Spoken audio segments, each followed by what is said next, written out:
Hi, I'm Chris Casteel with the Oklahoman and Oklahoman.com. We are 2 weeks away from a fascinating election day, and today we've got some experts in to help us make some predictions about what might happen on November 3rd. I'm here in the downtown studio in Oklahoma City with my colleague Carmen Forman, Jackson Lisle, a partner with Amber Integrated, and Pat McFerron, president of Cole, Hargrave, Snodgrass and Associates. Thank you both for joining us. I want to start with look at how Oklahomans are voting already. I mean, we've already got over, I think, 150,000 people have already cast ballots in this election. Over 300,000 have requested mail-in ballots. Jackson, in September, you guys went in the field, did a statewide poll, asked about mail-in balloting. What did you find? Yeah, we found that nearly a fifth of voters are going to be plan on voting by absentee mail. And 80% are going to be voting in person. And that's going to be different, across the state, but at an average statewide, that's what it is. How did it break down by party for you? Was it more Democrats who were planning to vote? Certainly, yeah. Democrats make up a much larger portion of that. Nearly a third of them planning to vote by mail, as opposed to Republicans. Pat, you polled in the 5th district. What did mail-in balloting? We see in the metro areas that percentage being a little bit higher. We've got a little over, I think 26%, a little over 1 in 4 in the metro areas planning on voting early. And it's disproportionately Democrat. If you look at how they're voting in the races, we generally we're seeing about almost a 3-to-1 advantage for Democrats among those absentee voters. What effect, if any, do you think that'll have on turnout? I mean, do you think Democratic turnout will be higher than previous presidential years? I don't. I think it's just a substitute of how they're participating, how they're voting. I mean, if you look at those that voted on election day, they're breaking Republican. The reality is COVID and the virus, the pandemic has become such a partisan issue. There's almost a sentiment that I'm not going to let this beat me. I'm going to vote on election day in person versus I'm going to take every precaution I can and vote early so I don't have that exposure. Yeah, and in terms of voter excitement, Republicans are just as excited to vote as they have been in previous elections, the same with Democrats, and so I don't expect to see a difference in turnout. It's just, like Pat said, a difference in how they plan to vote. And this, just last question on this. I mean, this has been, absentee voting by mail has been rising anyway, right? I mean, there's been, I think, over the last couple elections before this, Carmen, you might know better, but I thought there had been an increase anyway. And people are tending to vote by mail anyway, but COVID really added to it. Yeah, I don't know that I've seen a definitive trend prior to this year, but it's obviously an explosion that happened starting with the June primary elections and just a world of difference in Oklahoma how that's happening. Yeah, it'll be interesting to see if voters will continue to vote this way in future elections, if this is something that they get used to and want to vote absentee on an ongoing basis. I definitely think in the 5th district, Kendall Horn's team's done a good job of getting people to register for absentee ballots to really lock in some of those voters early.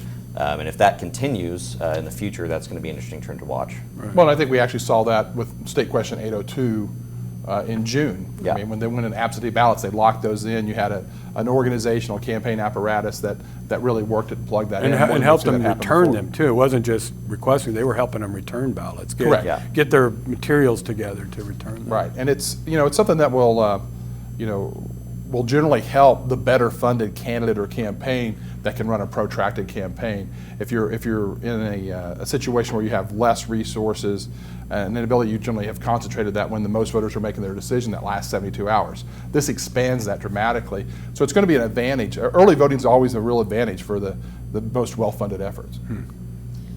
You mentioned State Question 802, and we have a couple of state questions on the ballot this November. State Question 805 and State Question 814. 805 deals with criminal justice reform. 814 deals with TSET and changing the funding for TSET. I'm curious, do you guys have any sort of read on either of the two state questions? Yeah, from what I've seen, State Question 814 seems to be a little bit confusing to voters. They don't quite fully understand. There's a lot more undecideds in that than in other state questions. But a plurality of them, voters, say that they plan on voting for it. That could change come towards election day, but I'm not seeing a whole lot of spending in terms of campaign dollars on either side to get it to pass or fail. Is there a partisan breakdown on tobacco settlement, Endowment trust. endowment trust, and it's to use money from the tobacco settlement of the 90s to give more To- latitude in how that money is spent, right? Yeah, to basically help the state legislature fund the rising costs of Medicaid and namely Medicaid expansion. Oh, okay, right. Yeah, and I will tell you, I am working on the no campaign on 805. I think your firm's working on the yes side. So we could talk about that some. 814, you're right. I'm not seeing a lot of information on 814. To me, though, when you look at it, it gets down to two fundamental questions, and I don't know where the voters are going to be. One, do you want to use, is this how you want to fund Medicaid expansion? That becomes one question. The other is, who do you trust the most to spend this money? TSET, where it's been constitutionally protected, or the state legislature? There's no supplanting language here, so this would be a substitution for money they would spend that they're already going to be mandated, constitutionally mandated to spend because of 802. Is there a, I'm sorry, Carmen, I just wanted to ask real quick on the point of like people maybe not understanding it, they don't grasp it. Is there a history in Oklahoma of those kinds of questions being defeated when people don't really get it? I mean, there were a few questions on the ballot in the general election of the November 2018, including like having the lieutenant governor run with the governor. You know, it seemed like it's kind of fairly innocuous. A bunch of former governors and lieutenant governors were backing it, and it failed, and a bunch of other stuff failed that year. And I was just wondering if it was something like people like, I don't really get what they're doing. Our polling here. we've done over the years actually shows about a 6 to 7 point generic advantage for state questions. Huh. Now, if it's defined, though, as being something the politicians want, that changes things very dramatically, which I think explains the running as a ticket. Okay. If you hadn't had former governors and others for it, it might have actually been more supported if it were seen as a populist idea. I mean, we're still a very populist state. So simply the idea that the legislature referred State Question 814 to the ballot may hurt it in the long run. Yeah, I don't know if that will, but if you're talking about giving the legislature more money to spend in the general fund, I think that could. That really could hurt it. But again, I don't know, but someone's got to tell that message, and that's the fact that we're all sitting here discussing it and not clear on it, and there are very few people more engaged than Carmen Forman or Chris Casteel and what questions are out there. So. Yeah. It's true. And I have heard a lot of confusion on that one.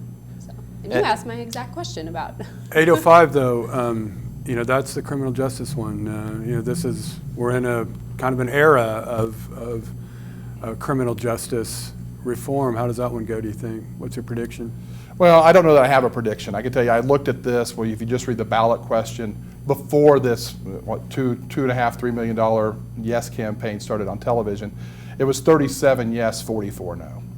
The public is concerned about public safety. They've seen an increase in burglaries and other issues.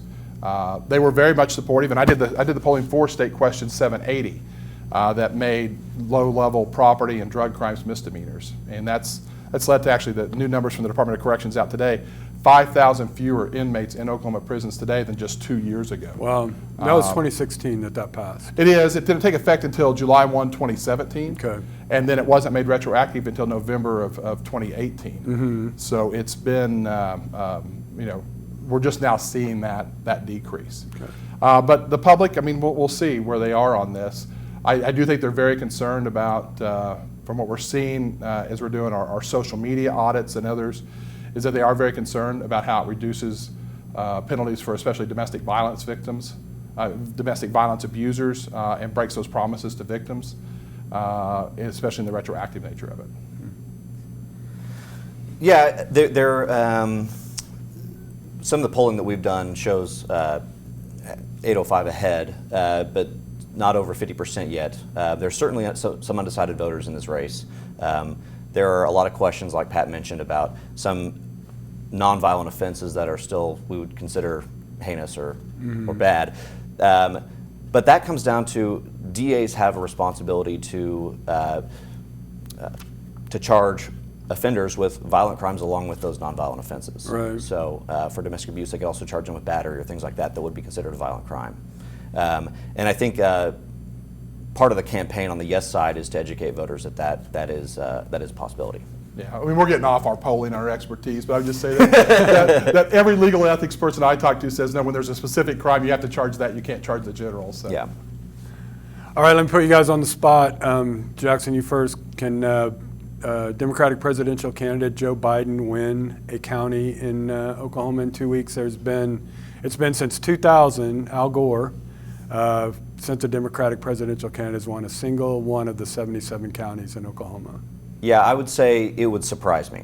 I think the only county that Vice President Biden could win would be Oklahoma County.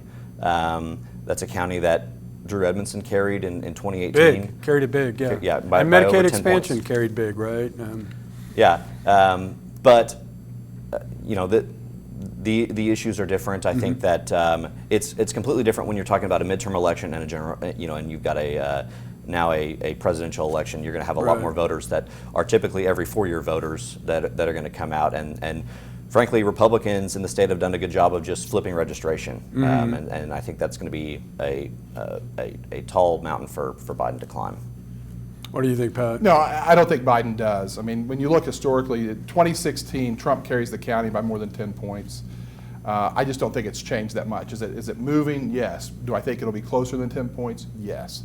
But I do not think it's going to be enough for Biden to carry the county. Did you have it at 4 in Oklahoma County or 6? Or? I have it at 6. Okay, I have it at 6. 6 in Oklahoma County. So I do, again, I think it's moved closer. But I just don't see that happening. When you look at the registration numbers, as was mentioned, the Republicans have just have increased those numbers so much over the last 4 years. And I think it's always a mistake. I think 2018 in Oklahoma County, maybe it's a predictor of where the county's going to be in 6, 8, 10 years. But I think we're going to look back and see it was an anomaly. You have to remember, we had a pretty bitter Republican primary for governor, with the beloved Mitt Cornett losing that race. You also had to focus entirely on state issues and education issues, which nobody's talking about very much this time. Right, you had the teachers strike. I You mean, do. it's just a huge And when education Oklahomans look at themselves on a national stage, we know we're conservative. We align much more with the Republican Party, even in Oklahoma County, than we do the Democrat Party when it comes to these national issues. Thus the nonstop mention of Nancy Pelosi Correct. on TV right now. How much, I mean, you know, we know that Oklahoma's Trump country, right? How is Trump winning here? I mean, it's very likely he's going to win here. Almost absurd to think that he wouldn't. How do you think his win, you know, in 2020 will look compared to his win in 2016 in Oklahoma? Statewide, I'm not seeing much difference at all. It was 65%. I think he won by 26 or 24 points. I looked at the margin. You know, Gary Johnson performed better than Joe Jorgensen or Kanye West or Jade Simmons or Brock Pierce, I think, are the other two that are on the ballot.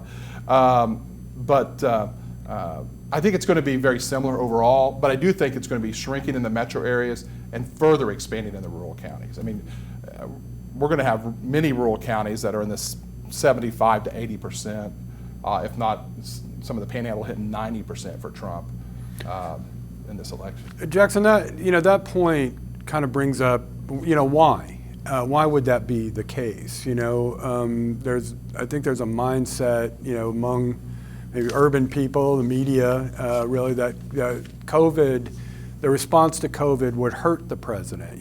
That there wasn't this coordinated national response. That maybe some other things during these last 4 years would have hurt him, but not. But that just shows the gulf between the way urban Oklahoma even views things and rural Oklahoma anymore. It's just so different. Yeah, well, I mean, to Pat's point, I think that Biden is going to do significantly better in the urban areas than Clinton did. Hillary Clinton was a deeply unpopular candidate in the state of Oklahoma, and Biden just doesn't have that same stigma about him. And so I think that Biden will perform better in Oklahoma than Clinton did, but it's not going to be a significant amount enough for any Republicans to be concerned about. Why do you think that Trump could do even better in rural areas than than he did before. What's happening out there? I mean, you do races all over the place. Well, part of it's based on a percentage. And, you know, rural Oklahoma, the population is going down. And I think if you are someone who wants to make a go of it and you know, run a business, live in rural Oklahoma, you've got to have a different mindset than you do other places. You're doing it because either you want your personal liberties appreciated and respected, or you've got a very vibrant entrepreneurial spirit as well. So I think that's part of what's happening there. I also think the other thing that I think that we're going to see throughout the nation as well, when you look at these registration numbers that are really pretty fascinating, is that I think there are some rural Oklahomans and just rural people throughout the country that couldn't bring themselves to vote for a New York billionaire 4 years ago, but now they feel much more connected to him and are much more supportive. I also think that there are a lot of conservatives that weren't sure how Trump was going to, how conservative he was going to be on policy. And he has proven that he's been very conservative from a policy standpoint. You know, there were people that were worried that, you know, like you said, a New York billionaire is going to be kind of pretty much of a moderate, and that really hasn't turned out to be the case. That's right. Yeah, the never Trumpers do not exist in rural Oklahoma anymore. Yeah. I mean, I did one congressional race where I only had 3% of Republicans not voting for Donald Trump. They fully embraced him, is what you're saying. Well, I'm not sure they fully embrace all the tactics and the demeanor, but they've embraced the policies. Yeah. That makes sense. And voters in Oklahoma are very happy with judicial selections of Trump. That's another major factor in their decision. I would think that is a big part of it. I mean, it seems like to me, one of the reasons evangelicals have, you know, rallied, and he's so popular among them, is because of his power to influence the entire federal judiciary. I mean, he's already had, you know, third Supreme Court pick, but federal judges across the spectrum, you know, at the district level, at the circuit level, and he touts that a lot because of how everybody knows at this point how much policy is actually made in a federal courtroom, you know, in a federal appeals courtroom. Yeah. So I'm curious, obviously I cover the state legislature. I'm curious if we're going to see any drastic shifts up there at the state capitol. Probably not, right? No, with so many races unopposed and already settled, there's not much room for anything. You know, you're going to look at a map and it's going to look like, you know, rural Oklahoma is not going to have maybe any Democrat in the caucus. Yeah. You know, I think the Matt Meredith seat in Cherokee County is the one that people think might still be able to hang on, but that's it. Everybody expects the Chickasha David Perryman's seat to turn Republican. The Ben Loring seat in Ottawa County, no Democrat even filed there, and so you know it's kind of two metros, and then the two homes of the flagship universities looks like the only places that are going to be Democrat. I mean, why do you think there were so many candidates that ran for state legislative seats 2 years ago? And I know some of that was due to the teacher walkout. Why are there so few candidates? Why so few contested races this year? I was going to say it's also a factor of term limits. There were fewer seats open in 2020 than there were in 2018. We had a huge amount of term-limited legislators in 2018 and a fraction of that in 2020. That's true. Yeah, I think while that's a factor, I think the bigger factor is in 2018 it was about local issues. I mean, anything you were reading, go back and look at your column inches, I'm sure. All about education, all about state issues, all about local issues. It's more about national things now. And so a person running for legislature or someone's interested in politics, they don't see the legislature as the way to address the issues of the day. And that's why 2020 will look more like 2016 than it did 2018. Interesting. Let's go to one of the most competitive congressional races in the country, if not the most, the 5th District race, which is taking place right here in this area where we're talking right now. It includes most of Oklahoma County and Seminole and Pottawatomie counties. Pat, you had a poll. You pulled this recently. It's very close. I don't think is it technically correct to say it's a margin of error race? Yeah, it is. It is. You but had when it I at look 4. at the internals, I feel very, very solid with where it is. Now, I will say this survey was conducted, I think it was in the field either right before or during the presidential debate, right before the president contracted coronavirus. And we saw his numbers dip nationally. We've seen him rebound a little bit now since then. I think Amy Coney Barrett really helping with that. But the fundamental of it is that I believe that Senator Stephanie Bice is going to run 1 to 2 points behind where the president is in this. And I think that's probably enough for her to win and win this seat. As I look and I see that there's more room for her to grow her Republican base, but I already have her up 4 points, and again, I have the president up 6, I think, in the congressional seat. I think the reality is we're seeing all this advertised and everything here. It's really tied to what happens in the presidential race, where that race goes. And this is a question I know you're going in the field soon about on this race, but I'm curious, is there a Trump Horn voter, Jackson? Is there somebody who would vote for President Trump's reelection and vote for Kendra Horn's reelection, the Democrat in this race? I'm sure you could find a person that would do that, but not of. But he or she would be a total freak. Yeah, not of huge statistical significance. No, we on ours we had 2% of voters. Yeah. I'm sorry, 2% of Horn voters were also voting for Trump. So that's less than right around 1% of all people. Yeah. Well, what about Biden? We did have 6% of Bice's voters were voting for Biden. Okay. There are some never Trump Republicans in the metro area that come back home. Yeah. Okay. And I saw some of them at town hall meetings for sure. I saw a lot of vitriol at Kendra Horn's town hall meetings last year around the impeachment, especially. But there were also Republicans who came just to tell her, I'm glad you're doing what you're doing here. But Pat, I was asking you about this a couple weeks ago.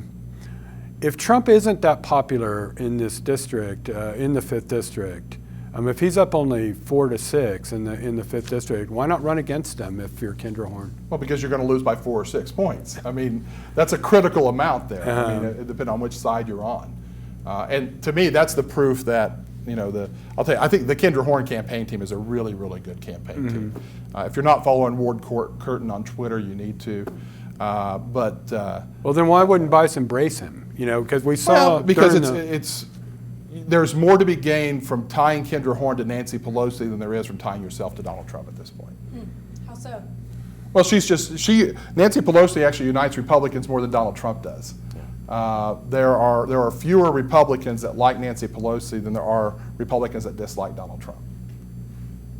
That brings me to something I was talking about with one of the candidates last week about this, and that is how, and you guys would be the experts on than me, but it seems to me that Oklahomans' views of politics, even their party registration sometimes, is more shaped by national issues than it is by state. You used to have, when it was the state was like 2/3 Democrat, a lot of people were registered Democrats because that was the only way you could vote for the local sheriff or something, because all of the races were Democrat only for the most part. But that began to shift in the 90s and during the Clinton administration, and really accelerated after that.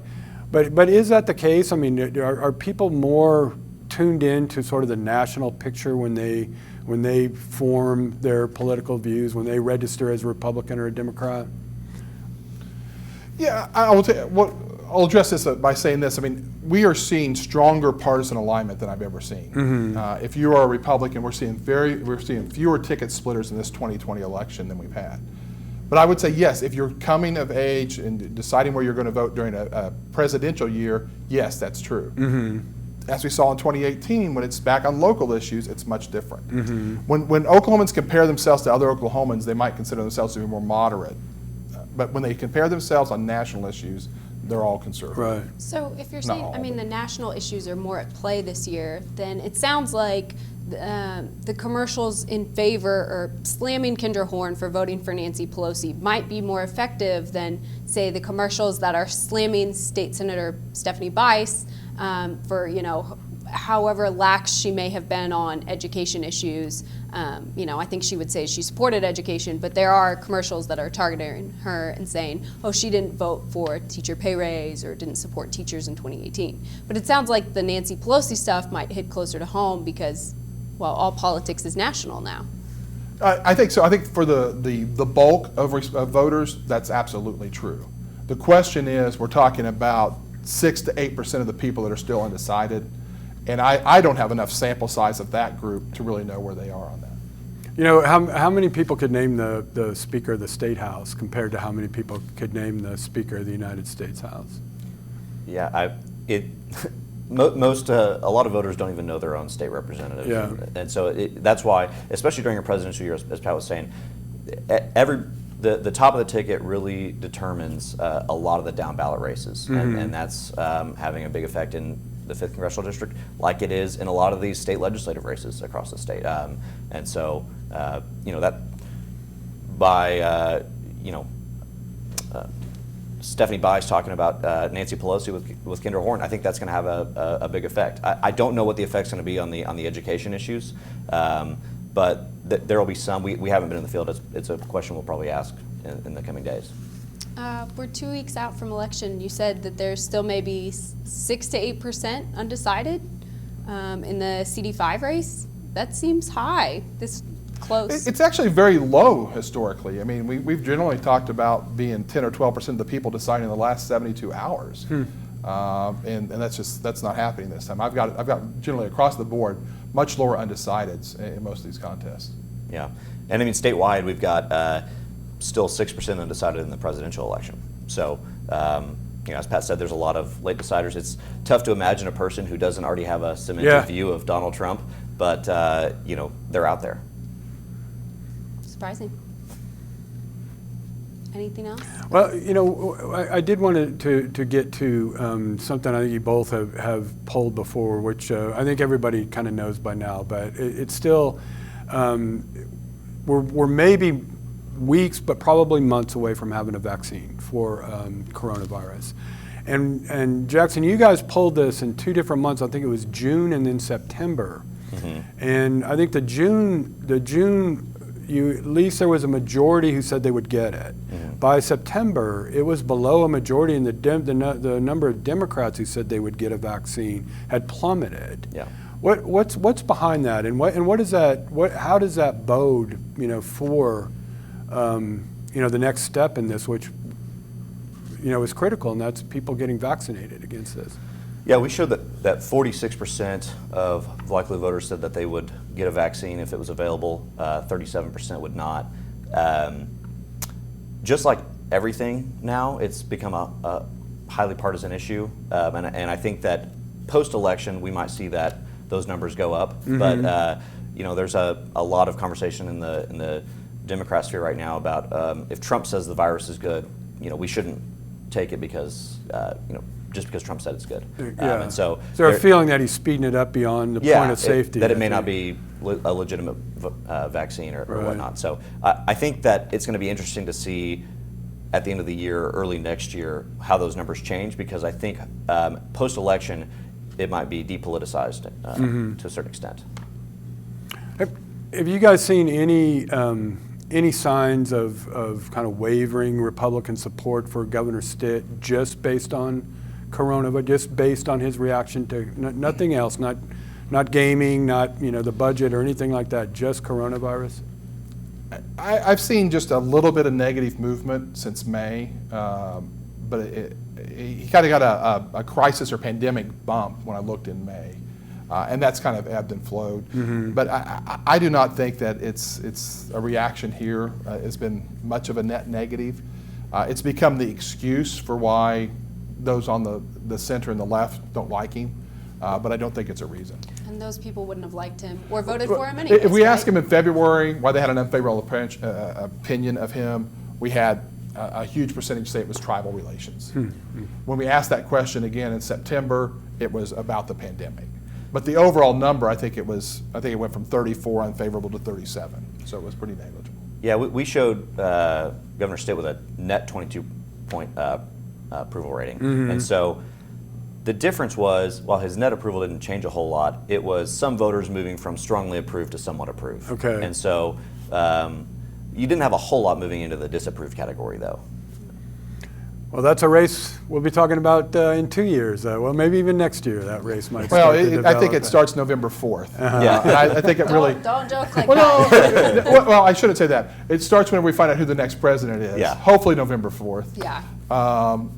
Because I think if there is a President Biden, I don't see any way that Governor Stitt's defeated in a general election in the future. Well, yeah, it seems like for the next 2 years, if we had a President Biden, then Governor Stitt can just rail on President Biden for 2 years and shore up Republican support throughout the state. Yeah, I think the only challenge in that race would be if somebody decided to primary him, but I think that their chances would be slim. Yeah, it's definitely the story we'll be watching, Carmen will be watching for the next several months. Pat, thank you so much for coming in. Jackson, I really appreciate it, Yeah. Carmen. And look for this on and much more political news on the Oklahoman.com and in the Oklahoman. Thanks so much for joining us.